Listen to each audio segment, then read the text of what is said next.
Hi, this is Misha, and this is my third part in kind of my closer look, revisiting little unofficial series of the First Contact Federation fleet at the Battle of Sector 001. Part 1, we looked at the Steam Runner, and then in 2, we looked at the Saber. And now for 3, we're going to kind of look at the red-headed stepchild of the fleet. But I like this design. I can't even say one's my favorite. I think each of these really brings something to the table. This is the Norway class. USS Budapest. And a lot of these ships seem to be named after European cities. Of course, this is another Eagle Moss model. Probably the only physical, commercially available model of the Norway. Specs on this are a little hard to come by. Best I can tell, though, this is classified as a medium cruiser. We have a crew of about 190. And we're around 365 meters long. Max warp of 9.7.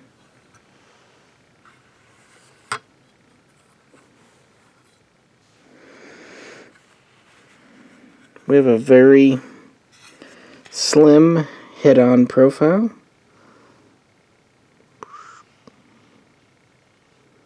Very slim little ship here. Our nacelles, our engines, are slung back on these pylons. No engineering hull here like you'd see on, say, the Steam Runner. Just kind of a split design. There are some, I would assume this is the impulse engines in the back. It's all our engines there. And then we go to our saucer. Our engineering hull is actually this area right here. This raised portion in the rear top of the saucer. Compact design. And then we have our bridge a little further forward. And we have a very angular saucer, which looks more like a shovel, especially since it's even kind of concave on the bottom. And then we have a small compact deflector, kind of NX-01-ish style at the very front of the saucer. We have 2 torpedo launchers, which is pretty standard, but not so standard. The Norway class, rather than having more traditional phaser strips, seems to be fitted with phaser cannons. Pretty neat. Numbers of cannons seem to range from 6 to 9, located both on the top and bottom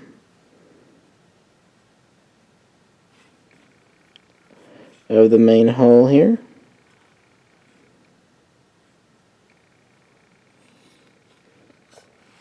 Or ventral and dorsal sides, if you prefer. So that makes it neat. Whereas the Steam Runner was kind of a torpedo boat because of its 2 large torpedo magazines, the Norway is a bit of a gunboat. Gunship. So pretty fast and agile with a slim profile. We have a compact warp core and compact engineering section, but it's very much tucked in and protected a good bit with the main hull. At least 4 of these were at the battle of Sector 001, including this here, USS Budapest. And this is pretty much a ship for war. I don't know what else it would really be for with cannons and stuff, so it's kind of a scaled up Defiant. You know, everything's compact and slim. You know, it's 365 meters long, but only a crew of 190, so a relatively minimal crew, which is, you know, what you need. I don't see, you know, a lot of scientific hardware on this guy. I'm sure it has the ability, like all Federation ships, because they're for peace, of course. But, yeah, it's pretty much a big Defiant in my mind. But we don't really see this ship outside of First Contact. Now, the story is well known, but for the one person out there that doesn't know it, this was made as a low-res, by today's standards, model for the film. And after First Contact did its run in theaters and so on, the ships were transferred over to DS9 because the Dominion War was heating up.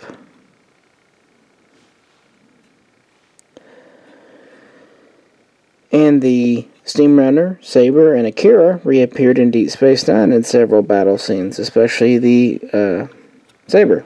But the Norway did not. The only time we see a Norway in Deep Space Nine is on a computer graphic, but we never see the ship. And the story goes that the CGI model, the mesh, was either corrupted or lost, damaged, whatever. One is another, they didn't want to or couldn't use it. It probably could have been rebuilt. The truth is, they had 3 new ships, plus they had, of course, all the old ones, like they used the Galaxies and everything. I think it was just a matter of, this is probably their least favorite out of the 4. At the design team, it would have taken a lot of effort to put it in, and they had enough ships, and it was a series, and I'm sure there was a time crunch, because weekly series have those. So it never got reconstructed. I'm sure they could have done it, because they did it right here for Eagle Moss when they did their run of ships. They actually rebuilt the CGI model for this collection. But either way, that's why it didn't appear in Deep Space Nine, and it's kind of a shame, because it would have been neat to see a gunboat in those battles. But there you have it. In a way, part of me likes this ship for just being the lesser known of the 4, kind of the secret one. And I really like the compact design. It's more practical than the Steamrunner, and a little more combative than the Saber. And the hull is neat. This kind of semi-triangular hull fits well with Voyager, and it really fits well with the Prometheus class, which we've done in other videos. So yeah, the Norway, the gunboat of the Starfleet, and part of the Sector 001 fleet. Alrighty. Well, if you could, like, share, and subscribe, I would really appreciate that. And if you haven't, and you like guns, gunboats, guns, check out our main channel over at Mishaco. Well, this is Misha, and I will catch you very soon, and we will wrap up the Sector 001 fleet.